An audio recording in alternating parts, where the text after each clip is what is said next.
Well, the petrol price hike of 7 to 8 rupees across cities is a big setback for the auto industry. The growth is already slow this year, and now the forecast for the next year might be revised downwards, especially for passenger cars. Ruchita Saxena has more on this.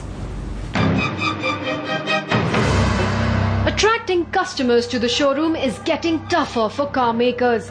The recent hike in petrol prices by 7 to 8 rupees is discouraging people from buying cars, especially the first-time car buyers.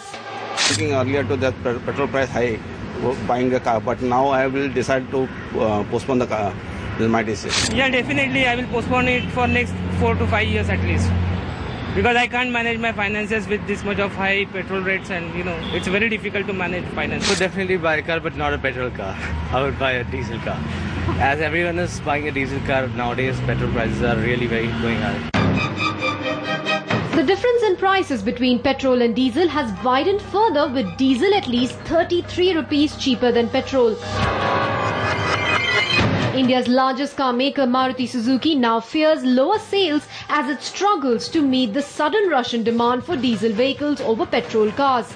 In fact, in FY12, Maruti registered a growth of 20% on diesel car sales and degrowth of 18% on petrol car sales.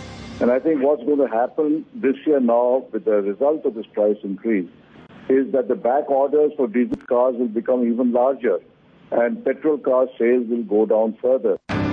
Bike makers too believe the negative sentiment in the market could affect demand to some extent.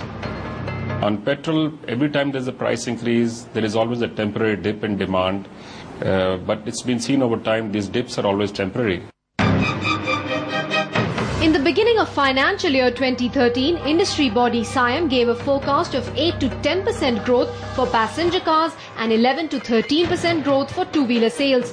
But the industry is worried the forecast might be revised downwards.